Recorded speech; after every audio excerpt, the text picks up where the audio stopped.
존 케네디 암살 이후에 나타나는 모든 미국의 대통령 선거 10번이 넘습니다. 그걸 경험을 다 하고 또 참가를 다 했어요.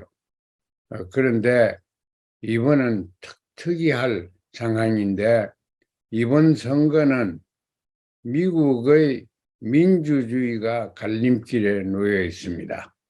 민주주의라는 것은 다른 것도 뭐 이것저것 얘기할 수 있겠지만은 투표하는 것입니다.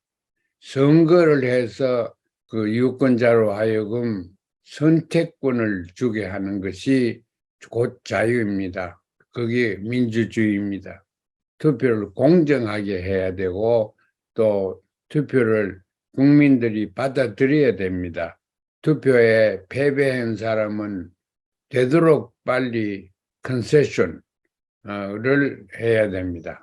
투표에 젖는 것을 이긴 사람을 축하해주고 하는 그 모습이 얼마나 아름답습니까? 그게 민주주의의 모습입니다. 그런데 이번 선거는 고전에 있었던 대통령 선거에서 패배자가 이렇게 오랫동안 승복을 하지 않고 있습니다. 그뿐만 아니고 국회 지금 출마하고 또 며칠 있으면 선거하는 상원의원도 마찬가지고 주지사들 미국의 이번 선거에서 하원의원 전원 450명 전원이 선거되게 됩니다. 그리고 상원의원 3분의 1이 선거되게 됩니다. 3분의 1이면 한 30 몇 명이 되지요. 주지사가 50명 중에 36명이 교체되게 되어 있습니다. 이런 굉장히 큰 정치적인 파문을 일으키는 선거입니다. 여기에서 미국은 아시다시피 공화당, 민주당 두 당뿐이지 않습니까? 비슷비슷한 세력으로 항상 이 두 당 가운데 공화당은 도널드 트럼프의 당인 공화당 출마한 사람들이 많은 사람들이 트럼프를 지지하고 지난 선거 2020년에 있었던 선거를 부인합니다. 부정합니다. 그건 잘못됐기 때문에 받아들일 수 없다. 조 바이든이 미국 대통령 지금 이렇게 하고 있는데 대통령으로 인정 안 하는 것이 공화당의 한 절반은 인정하지 않고 있습니다. 이런 상황에서 미국의 민주주의가 지금 어떤 시련에 놓여 있고 위기에 봉착되어 있습니다. 이번 선거가 제대로 치러지고 선거 결과를 다 받아들이면은 2020년에 있었던 문제점, 그로 인해서 나타나는 1월 6일 그 한거 이런 모습들을 깔끔하게 씻을 수가 있습니다. 그런데 이 공화당 출마한 사람들 중에 많은 사람이 이번 선거도 자기들이 당선 안 되면은 이건 공정한 선거가 아닐 것이다. 이렇게 다 얘기를 하고 나왔습니다. 그러면 자기가 되면은 선거가 괜찮고 자기가 되지 않으면은 선거가 무효다. 이런 입장을, 이런 아주 후진국 정치인으로서의 입장을 취하는 것이 공화당 후보자들이 많이 그렇게 합니다. 그래서 이번 선거는 많은 사람들이 나와서 투표하는 것은 물론이고 투표 결과를 과학적으로 또 현실적으로 신뢰를 줄 수 있는 그런 과정에서 개표도 다 해야 되고 그래 잘 해야 되는 그러한 중요한 선거가 있습니다. 왜 이러냐 하는 걸 우리가 또 따져봐야 되지 않겠어요? 왜 그러냐?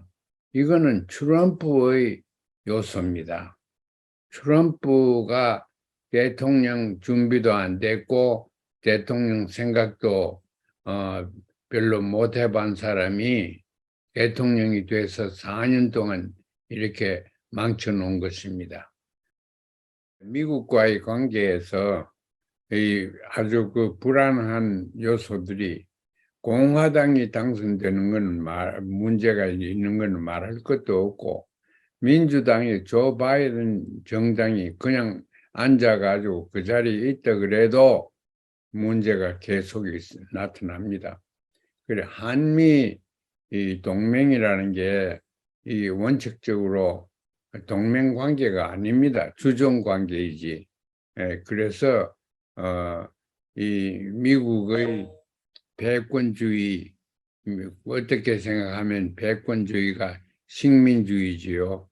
이제 그러한 한미 관계를 청산하고 나오기 전에는 총선에서 공화당이 득세하든가 민주당이 득세하든가 관계 없이 대한민국에 미치는 영향이 크리라고 생각합니다.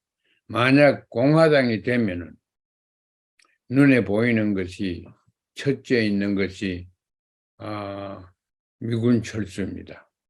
미군 철수가 트럼프가 대통령일 때 돌아다니면서 이렇게 저렇게 말한 걸 우리가 기억하면 안 됩니다. 그 사람 생각 없이 즉흥적으로 얘기를 막 하는 사람이에요.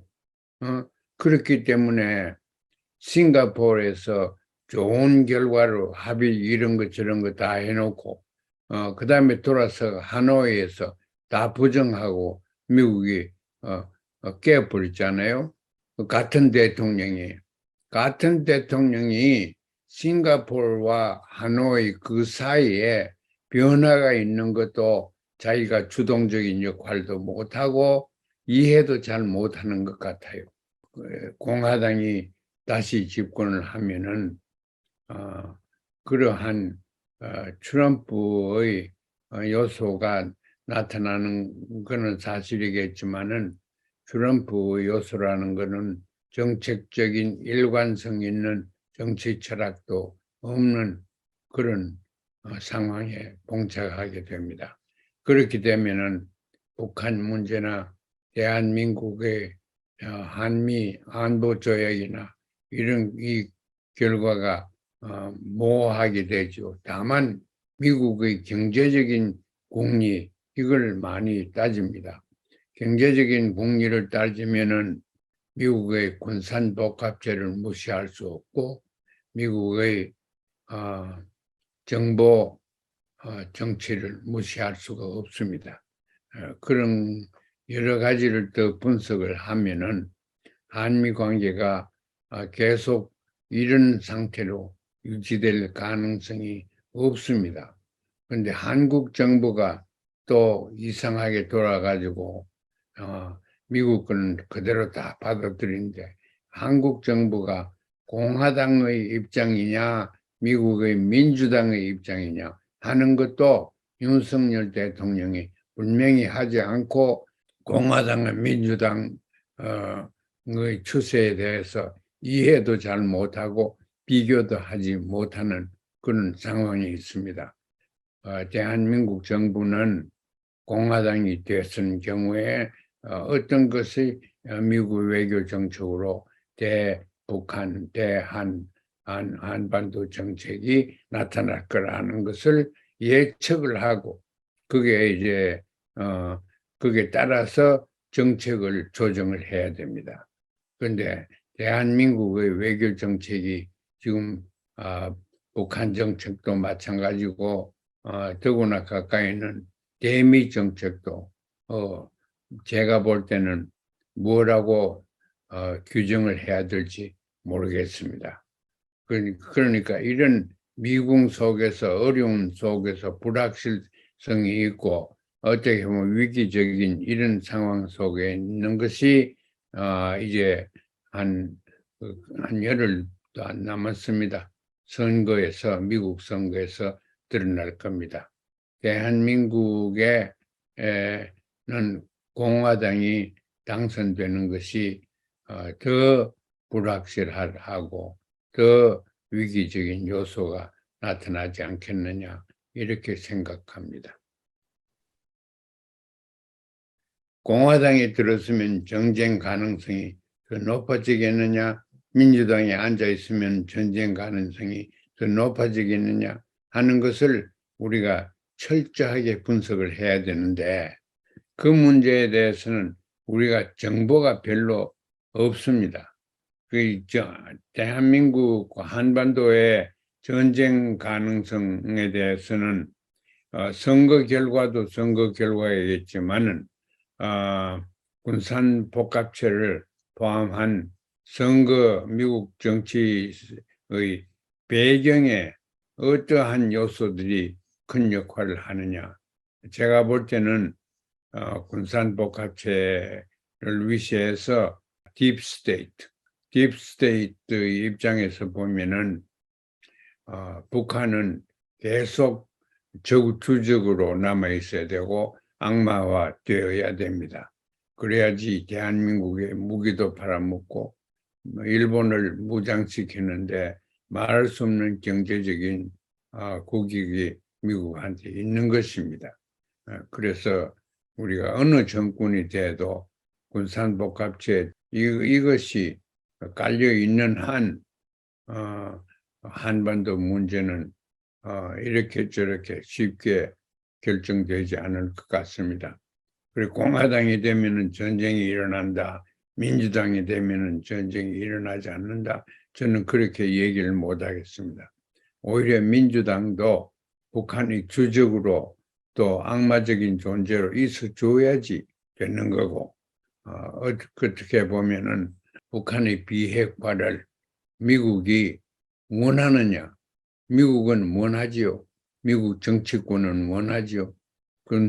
그러나 주변에 있는 군산복합체 등의 입장에서 봐서는 오히려 북한이 핵무기를 그냥 가지고 있고 핵무기에 대한 위협을 남한도 느끼고 미국도 느끼는 것이 군산복합체의 국익을 도모하는 데 적경이라고 생각합니다. 그래서 오늘 저한테 물은 거를 제가 분명히 대답 못하는 건 대답이 없습니다. 공화당이 되면 어떻게 민주당이 되면 어떻게 대한민국이나 조선인민주주의인민공화국에 영향을 미칠겠냐 하는 데 대해서 분명한 정책도 없고 따라서 분명한 분석하는 저 같은 사람으로서 해답도 찾아내지 못하겠습니다. 어떻게 보면은 미국이 주도하는 패권주의적인 세계 정치 질서는 이제 끝장날 가능성이 지금 농후하게 있습니다.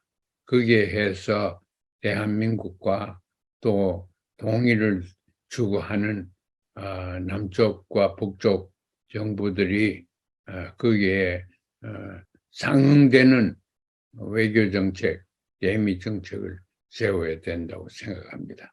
대한민국의 정부가 올바른 그리고 평화를 지향하는 그러한 정책을 내놓지 않으면은 그 어려운 상황이 전쟁 상황으로 변화될 가능성이 있고 그렇게 되면은 민족이 참화가 오는 것입니다.